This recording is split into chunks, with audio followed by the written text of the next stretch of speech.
नमस्कार और the deep dive में आपका स्वागत है।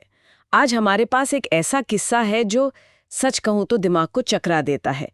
एक ऐसी कहानी जो हकीकत और कल्पना के बीच की लकीर को बिल्कुल धुंधला कर देती है।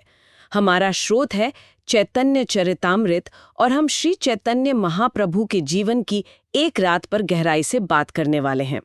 और देखिए, हमारा मकसद सिर्फ कहानी सुनाना नहीं है। हम ये समझने की कोशिश करेंगे कि जब आध्यात्मिक भावनाएं मतलब भक्ति अपनी चरम सीमा पर पहुंच जाती हैं तो वो किसी इंसान के शरीर और मन पर कितना अविश्वसनीय असर डाल सकती है। यहाँ बात एक ऐसे अनुभव की हो रही है जहाँ श्री चैतन्य का शरीर एक कछुए की तरह सिकुड़ गया था। तो चलिए इस हैरान कर देने वाली रात की परतों को खोलते हैं। बिल्कुल। और जो बात इसे सबसे ज्यादा दिलचस्प बनाती है वो ये है कि ये सिर्फ एक चमत्कार की कहानी नहीं है। ये परमानंद की एक अवस्था का बहुत ही बारीक वर्णन है। ये हमें भक्ति की उन गहराइयों में ले जाता है जहाँ बाहरी दुनिया से आपका संपर्क एक तरह से पूरी तरह टूट जाता है, लेकिन अंदर एक ऐसा आनंद महसूस हो रहा होता है जिसे शायद शब्दों में बयां करना भी मुश्किल है। और ये मन और शरीर के उस रिश्ते पर भी सवाल उठाता है जिसे हम समझते हैं। तो चलिए शुरू करते हैं। कहानी एक रात से शुरू होती है। श्री चैतन्य अपने दो सबसे करीबी साथियों स्वरूप दामोदर गोस्वामी और रामानंद राय के साथ हैं। तो माहौल कैसा था? माहौल बहुत ही गहरा और आध्यात्मिक था। वे कृष्ण की लीलाओं के बारे में बात कर रहे थे और ये कोई आम बातचीत नहीं थी। स्वरूप दामोदर ऐसे गीत गा रहे थे जो श्री चैतन्य की भावनाओं को और बढ़ा रहे थे। अच्छा। और रामानंद राय गीत गोविंद जैसे ग्रंथों से छंद सुना रहे थे। हर एक शब्द, हर एक सुर उन्हें कृष्ण के ख्यालों में और डुबो रहा था। मतलब ये एक तरह का इमोशनल फीडबैक लूप बन गया था। संगीत और कविता उनकी भावनाओं को बढ़ा रहे थे और उनकी भावनाएं उस माहौल को और तीव्र बना रही थीं। आपने बिल्कुल सही शब्द इस्तेमाल किया, फीडबैक लूप। वैष्णव परंपरा में इसे भाव की अवस्था कहते हैं। अब भाव का मतलब सिर्फ इमोशन या भावना नहीं है। आप इसे एक इमोशन का समझिए 3D वर्जन समझ सकती हैं। ये सिर्फ महसूस नहीं होता बल्कि आपकी पूरी हकीकत को बदल देता है, आपके शरीर को, आपके आसपास की दुनिया को देखने के तरीके को, यहाँ तक कि भौतिक नियमों को भी। और उस रात श्री चैतन्य इसी भाव के महासागर में गोते लगा रहे थे। और ये सब आधी रात तक चलता रहा। उसके बाद क्या हुआ? आधी रात के बाद उनके साथी उन्हें आराम करने के लिए बिस्तर पर लिटाकर अपने अपने कमरों में चले गए।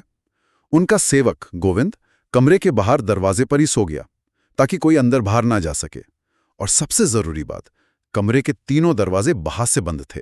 हाँ, ये बहुत महत्वपूर्ण डिटेल है। तीनों दरवाजे बंद थे। अंदर से श्री चैतन्य के हरे कृष्ण महामंत्र का जोर जोर से जाप करने की आवाज आ रही थी। गोविंद बाहर पहरा दे रहा था। सब कुछ सामान्य लग रहा था। लेकिन फिर कुछ ऐसा हुआ जो बिल्कुल भी सामान्य नहीं था। अचानक श्री चैतन्य को कृष्ण की बांसुरी की आवाज सुनाई देती है। ये आवाज सिर्फ उन्हें सुनाई दे रही थी और ये उनके लिए इतनी असली थी कि वो कृष्ण से मिलने के लिए बेचैन हो गए और निकल पड़े। और यहीं पर कहानी एक रहस्यमयी मोड़ लेती है। बंद दरवाजों के बावजूद वो कमरे से बाहर निकल गए। स्रोत में लिखा है कि वो न सिर्फ दरवाजों के बल्कि 3 दीवारों के पार चले गए। उनके लिए उस भाव की अवस्था में भौतिक बाधाएं जैसे मौजूद ही नहीं थी। उनका शरीर उनकी चेतना का अनुसरण कर रहा था और उनकी चेतना तो वृंदावन में थी। ये तो अविश्वसनीय है। एक इंसान दीवारों के पार चला गया। जब गोविंद को एहसास हुआ कि अंदर से जाप की आवाज आनी बंद हो गई है तो उसने क्या किया? उसे चिंता हुई। उसने स्वरूप दामोदर को जगाया। सब इकट्ठे हुए, दरवाजे खोले गए और कमरा खाली था। श्री चैतन्य वहां नहीं थे। आप सोच सकती हैं कि उन भक्तों पर क्या बीती होगी। उनका भगवान, उनका गुरु एक बंद कमरे से गायब हो गया था। चारों तरफ अफरा तफरी मच गई होगी। उन्होंने उन्हें ढूंढना शुरू किया। हाँ, तुरंत मशालें जलाई गईं और भक्त हर जगह उन्हें खोजने लगे। वे जगन्नाथ मंदिर के सिंह द्वार यानी मुख्य द्वार की तरफ भागे और वहां पास में गौशाला थी। और उन्हें वो वहां मिले? वे उन्हें वहां मिले, लेकिन जिस हालत में मिले उसकी किसी ने कल्पना भी नहीं की होगी। श्री चैतन्य तिलांग जिले की कुछ गायों के झुंड के बीच बेहोश पड़े थे और उनका शरीर पहचान में नहीं आ रहा था। एक मिनट, पहचान में नहीं आ रहा था से आपका क्या मतलब है? क्या हुआ था उनके शरीर को? स्रोत में जो वर्णन है वो हैरान करने वाला है। उनके हाथ और पैर पूरी तरह से उनके शरीर के अंदर धंस गए थे, जैसे एक कछुआ डरकर अपने अंग सिकोड़ लेता है। उनका शरीर फूलकर एक बड़ा गोल कद्दू जैसा हो गया था। उनके मुंह से झाग निकल रहा था, शरीर पर दाने उभर आए थे और आंखों से लगातार आंसू भरे थे। बाहर से देखने पर वो पूरी तरह से चेतनाहीन और जड़ लग रहे थे। जड़। ये सुनकर ही रोंगटे खड़े हो जाते हैं। मतलब ये एक शारीरिक परिवर्तन था, सिर्फ कोई भावनात्मक स्थिति नहीं। क्या इसका कोई तर्क संगत स्पष्टीकरण हो सकता है या इसे पूरी तरह से एक आध्यात्मिक चमत्कार ही मानना होगा? देखिए, आधुनिक विज्ञान में हम साइकोसोमैटिक घटनाओं की बात करते हैं, जहां मन शरीर पर असर डालता है। तनाव से बीमारियां हो जाती हैं, खुशी से सेहत अच्छी रहती है। लेकिन ये घटना उस समझ से कहीं आगे है। यहां मन या चेतना सिर्फ शरीर पर असर नहीं डाल रही, बल्कि उसे भौतिक रूप से बदल रही है, उसके आकार को, उसकी संरचना को। ये भक्ति की उस शक्ति को दिखाता है जहां चेतना पदार्थ पर हावी हो जाती है। बाहर से शरीर विकृत लग रहा था, पर पाठ साफ कहता है कि अंदर से वे परमानंद की अनुभूति कर रहे थे। और उन गायों का क्या? वे क्या कर रही थी? ये एक और अद्भुत पहलू है। वो सारी गायें उनके शरीर को घेर कर खड़ी थी और उन्हें लगातार सूंघ रही थी। जब भक्तों ने उन्हें हटाने की कोशिश की तो गायों ने हटने से मना कर दिया। ये बात मुझे हमेशा हैरान करती है। जानवर अक्सर ऐसी ऊर्जा को महसूस कर लेते हैं जिसे इंसान नहीं देख पाते। ऐसा लगता है जैसे वे भी उस दिव्य ऊर्जा की तरफ खिंची चली आ रही थी। तो भक्तों ने उन्हें उठाने की कोशिश की होगी। हाँ, पर वे उन्हें हिला भी नहीं पाए। ऐसा लगा जैसे उनका वजन या घनत्व भी बदल गया हो। आखिरकार जब सबने मिलकर जोर लगाया तब वे उन्हें उठा पाए और वापस उनके कमरे में ले आए। लेकिन वे अभी बेहोश थे। उनका शरीर अब भी उसी कछुए जैसी अवस्था में था। तो उन्हें होश में कैसे लाया गया? भक्तों को पता था कि श्री चैतन्य की चेतना कृष्ण की ध्वनि से जुड़ी है, तो उन सब ने मिलकर उनके कानों के पास बहुत जोर जोर से हरे कृष्ण महामंत्र का कीर्तन करना शुरू कर दिया। ये काफी देर तक चलता रहा। धीरे धीरे उस ध्वनि की शक्ति से उनकी चेतना बाहरी दुनिया में वापस लौटने लगी, और जैसे ही उन्हें होश आया, एक और चमत्कार हुआ।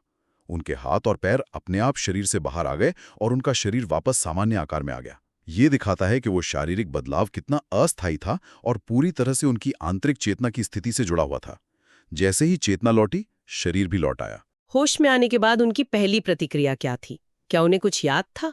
उन्हें सब कुछ याद था, लेकिन उनकी याददाश्त उस कमरे की नहीं थी। उनका पहला सवाल था, तुम लोग मुझे यहाँ क्यों ले आए? उनकी आवाज में शिकायत थी। उनके लिए असलियत वो नहीं थी जो उनके भक्त देख रहे थे। असलियत वो थी जो वो अपनी आंतरिक दृष्टि में देख रहे थे। उन्होंने बताया, मैं तो कृष्ण की बांसुरी की आवाज सुनकर वृंदावन चला गया था। वहां यमुना के किनारे कृष्ण राधा रानी को एक कुंज में ले जा रहे थे और बांसुरी बजा रहे थे। मतलब जब उनका शरीर यहाँ पुरी में एक गौशाला में पड़ा था, उनकी चेतना वृंदावन में कृष्ण की लीला देख रही थी। बिल्कुल, उन्होंने पूरा वर्णन किया। उन्होंने कहा, मैं उनके पीछे पीछे उस कुंज में गया। मैंने देखा कि कृष्ण और सारी गोपियां एक दूसरे पर फूलों का रस छिड़क रहे थे, हंस खेल रहे थे। मैं उनके गहनों की खनक और उनकी हंसी की आवाज में खो गया था। और फिर उन्होंने अपने भक्तों से कहा, तुम लोगों ने इतना शोर मचाकर मुझे जबरदस्ती यहां वापस खींच लिया। तुम्हारी वजह से मैं कृष्ण और गोपियों की वो अमृत जैसी मीठी आवाजें नहीं सुन सका। ये तो कमाल है। उनके लिए वो अनुभव इतना वास्तविक था कि यहाँ वापस आना एक रुकावट जैसा लगा। इसके बाद उनकी मानसिक स्थिति कैसी रही?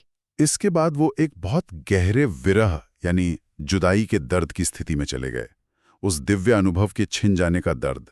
उन्होंने स्वरूप दामोदर से कहा, मेरे कान प्यास से मरे जा रहे हैं, कुछ ऐसा सुनाओ जिससे ये प्यास बुझे। और स्वरूप दामोदर ने क्या सुनाया? स्वरूप दामोदर उनकी भावनाओं को समझते थे। उन्होंने श्रीमद् भागवतम का एक प्रसिद्ध श्लोक सुनाया। यह श्लोक गोपियों द्वारा कहा गया है, जिसमें वे कृष्ण की बांसुरी के मोहक प्रभाव का वर्णन करती हैं। वे कहती हैं, हे कृष्ण, तीनों लोकों में ऐसी कौन सी स्त्री है जो आपकी अद्भुत बांसुरी से आने वाले मधुर गीतों की धुन से मोहित नहीं होगी? आपकी सुंदरता तो तीनों लोकों में सबसे श्रेष्ठ है। इस श्लोक का श्री चैतन्य पर क्या असर हुआ? इस श्लोक को सुनते ही वे खुद गोपियों के भाव में डूब गए और उसकी व्याख्या करने लगे। उन्होंने कहा कि कृष्ण की बांसुरी की धुन एक योगिनी की तरह है, जो ब्रह्मांड की सभी स्त्रियों के मन को जबरदस्ती अपनी ओर खींच लेती है। उन्हें अपने परिवार, अपने पति, अपनी शर्म, सब कुछ बुलाकर कृष्ण की ओर दौड़ने पर मजबूर कर देती है। उन्होंने कृष्ण से जुड़ी 4 अमृतमयी ध्वनियों का वर्णन किया। कृष्ण के शब्द, उनकी पायल और कंगन की झंकार, बादलों जैसी गहरी उनकी आवाज और उनकी बांसुरी की धुन। उन्होंने कहा कि इन ध्वनियों को एक बार सुन लेने के बाद दुनिया की कोई और आवाज सुनना नामुमकिन हो जाता है। कान बहरे हो जाते हैं किसी और चीज के लिए। तो ये एक तरह का विरोधाभास है। वो कृष्ण की यादों से दर्द महसूस कर रहे हैं, लेकिन उस दर्द को मिटाने के लिए वो और ज्यादा कृष्ण के बारे में ही सुनना चाहते हैं। यही विरह भक्ति का सार है। दर्द और आनंद एक साथ महसूस होते हैं। श्री चैतन्य विलाप करते हुए कहते हैं, मेरे कानों को कृष्ण की ध्वनि के गुणों ने लूट लिया है। अब मैं उस दिव्य ध्वनि को नहीं सुन सकता और मैं उसके बिना लगभग मर चुका हूं। उनकी बेचैनी और बढ़ गई होगी। बहुत ज्यादा। पाठ में एक श्लोक आता है जहां उनकी छटपटाहट साफ दिखती है। वे कहते हैं, हाय मैं क्या करूं, मैं यह दर्द किसे बताऊं, मुझसे कोई और बात करो, कृष्ण के बारे में बात मत करो। वे कृष्ण को भूलना चाहते हैं ताकि दर्द कम हो। हाँ, लेकिन अगली ही पंक्ति में वे कहते हैं, पर हाय कृष्ण तो कामदेव की तरह मेरे दिल में ही बैठे हैं, तो मैं उनके बारे में बात करना बंद कैसे कर सकता हूं। यह उस भक्त की बेबसी है जो अपने भगवान को ना तो पा सकता है और ना ही भुला सकता है, क्योंकि वो उसके अस्तित्व का ही हिस्सा बन चुका है। ये तो भावनाओं का एक तूफान है। चिंता, विलाप, उत्सुकता, डर, यादें सब एक साथ। इस अवस्था में उन्होंने क्या किया? वे इतने व्याकुल हो गए कि चिल्लाने लगे, मैं कहाँ जाऊं, मैं उन्हें कहाँ पा सकता हूं।